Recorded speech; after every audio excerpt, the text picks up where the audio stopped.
조선왕실의 건강비법 비염과 감기. 요즘처럼 환절기만 되면 코가 막히고 목이 아픈 분들 많으시죠? 아침마다 재채기로 시작하고 하루 종일 흐르는 콧물에 지친 얼굴들. 비염과 감기, 이제는 현대인의 고질병이 되어버린 이 증상들. 그런데 말입니다. 조선의 왕실에서는 어떻게 건강을 지켰을까요? 오늘은 그 지혜 속에서 비염과 감기를 다스리는 10가지 비법 함께 만나보겠습니다. 조선의 자연, 조선의 음식, 조선의 숨결 속에서 건강을 되찾는 여정. 지금부터 시작합니다. 생강은 따뜻함의 시작입니다. 조선의 어머니들은 아이가 감기 기운만 보여도 생강을 달여 따뜻한 차를 만들어 주었습니다. 생강은 몸을 데우고 기침을 가라앉히며 감기 초기 증상을 막아주는 자연의 선물입니다. 생강에는 진저롤과 쇼가올이라는 성분이 들어있어 항염 작용이 뛰어나고 혈액순환을 촉진해 몸속 냉기를 몰아냅니다. 조선시대에는 생강을 찧어 꿀과 함께 끓여 생강탕을 만들어 마셨고 겨울철엔 생강죽으로 속을 따뜻하게 했습니다. 면역의 열쇠라고 할 수 있는 대추는, 붉은 빛깔의 대추는 조선 궁중에서도 귀한 약재로 쓰였죠. 대추는 단맛이 강해 아이들도 좋아했고 피로를 풀고 면역력을 높여주는데 탁월했습니다. 조선의 의서 동의보감에는 대추가 심신을 안정시키고 기운을 보한다고 기록되어 있습니다. 실제로 대추에는 비타민C와 철분이 풍부해 감기 예방과 피로 회복에 효과적입니다. 대추차 한 잔은 몸을 따뜻하게 하고 마음까지 편안하게 만들어줍니다. 다음으로 향기로 코를 지키는 쑥이 있습니다. 봄이면 들판 가득 퍼지는 쑥의 향기. 조선 사람들은 쑥두무로 몸을 데우고 쑥차로 속을 달랬습니다. 쑥은 향기만으로도 코를 뚫고 몸을 따뜻하게 해주는 천연 비염 치료제였습니다. 쑥에는 시네올이라는 성분이 있어 항균 작용과 항염 효과가 뛰어나며 코점막을 진정시키는 데 도움을 줍니다. 조선시대에는 쑥을 말려 베개 속에 넣어 잠자리를 향기롭게 했고 특히 비염이 심할 때는 쑥을 삶은 물에 증기를 들이마시거나 쑥둠을 통해 코 주변 혈자리를 자극하면 증상이 완화됩니다. 쑥은 들판에서 자라지만 그 효능은 궁중의 약초 못지않은 조선의 건강법이었습니다. 폐를 촉촉하게 하는 배를 말씀드리겠습니다. 조선 선비들은 글을 쓰기 전 배쑥을 마셨습니다. 배는 폐를 촉촉하게 하고 기관지를 부드럽게 해줍니다. 꿀과 함께 끓인 배쑥은 감기와 기침의 특효였죠. 배에는 루테올린과 폴리페놀 성분이 있어 염증을 줄이고 기관지 점막을 보호하는 데 효과적입니다. 특히 마른 기침이나 목이 칼칼할 때 배즙을 마시면 즉각적인 진정 효과를 느낄 수 있습니다. 조선시대에는 배를 얇게 썰어 꿀과 생강을 넣고 찐 배숙을 만들어 먹었고 어린아이에게는 배즙을 따뜻하게 데워 먹였습니다.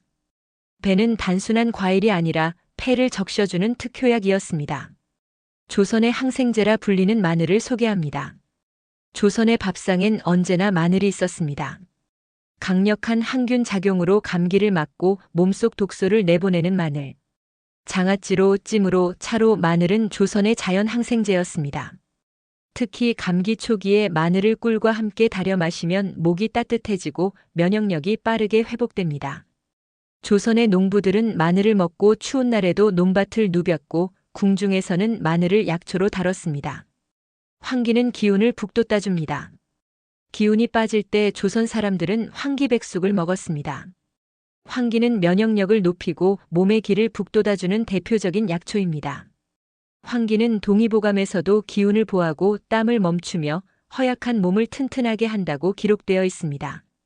조선시대에는 환기를 닭과 함께 끓여 백숙으로 먹었고 병우 회복기에는 환기차를 마시며 기력을 보충했습니다. 특히 환절기처럼 면역력이 떨어지기 쉬운 시기에는 환기가 몸을 지켜주는 든든한 방패가 되어 주었습니다.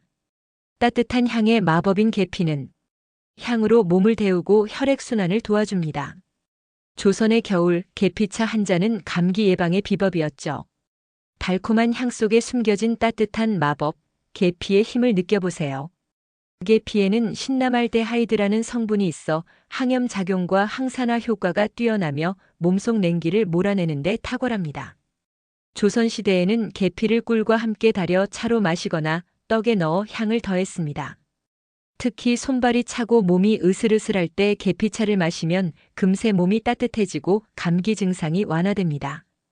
계피는 단순한 향신료가 아니라 조선의 겨울을 지켜준 건강의 마법이었습니다. 궁중에서는 계피를 약재로 다뤘고 민가에서는 계피를 삶아 목욕물에 넣기도 했습니다. 그 향은 마음까지 따뜻하게 해주는 힘이 있었죠. 계피는 조선의 향기로운 8번째 건강신입니다. 생활 속 실천으로 온탕을 말씀드릴 수 있습니다.